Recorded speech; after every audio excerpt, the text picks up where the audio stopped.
At 78, I finally understood what really matters in life. But the truth is, I understood it far too late. No one warns you about this part.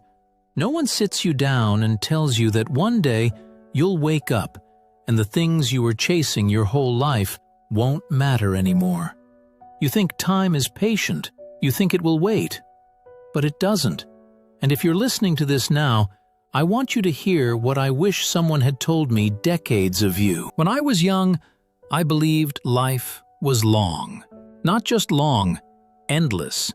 I believed there would always be another year, another chance, another tomorrow.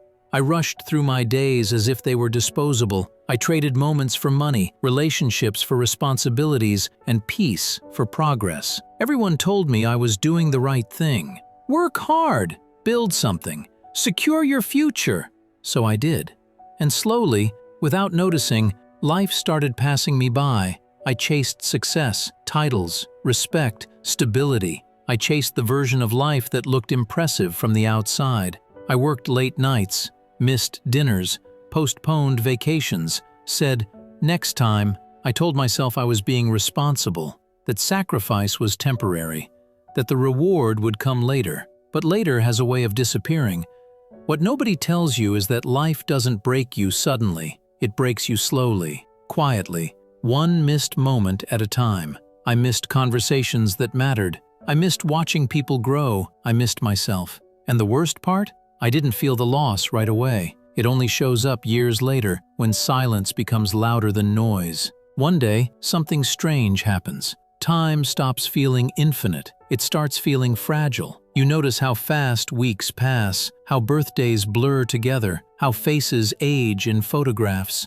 You start counting backwards instead of forwards, and that's when regret becomes heavy. At 78, I finally understood something that took a lifetime to learn. Life was never about what I achieved. It was about who I shared it with. It wasn't about how busy I was. It was about how present I was. And presence was what I gave away the most. Here's what truly matters, and I wish I had known this sooner. It's not money, not recognition, not productivity. What matters is calling people while you still can, saying things before it's too late, choosing moments over milestones, protecting your peace, being kind when it's easier to be cold. None of these show up on a resume, but they define your life.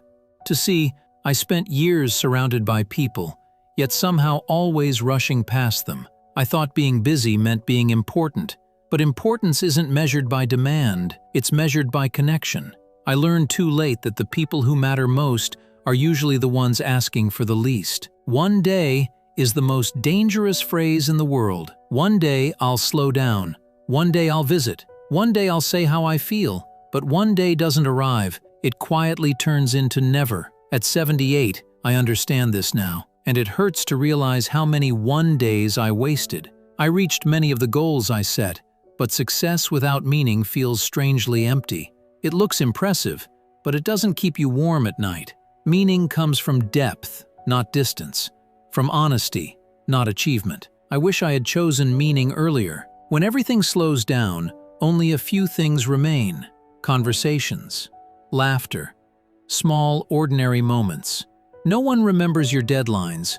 They remember how you made them feel. That's what stays. If you're younger than me, please listen carefully. You don't need to rush through life to make it valuable. You don't need to earn rest. You don't need permission to care. Slow down now, not later. Say what matters now, not eventually. Life rewards presence, not speed. If I could go back, I would choose less noise. I would say no more often. I would protect my time fiercely. I would sit longer with people I love. I would stop waiting for the perfect moment and start living in the imperfect ones. At 78, I finally understood what really matters in life. And it's simple. Life is not measured in years. It's measured in moments of truth. Moments where you show up. Moments where you listen. Moments where you care. Everything else fades. If you're hearing this now, you still have time. Not endless time, but enough. Enough to choose differently. Enough to live deliberately. enough to make today matter. Don't wait until you're 78 to understand this, because by then, what you miss the most is not what you didn't achieve, but what you didn't live.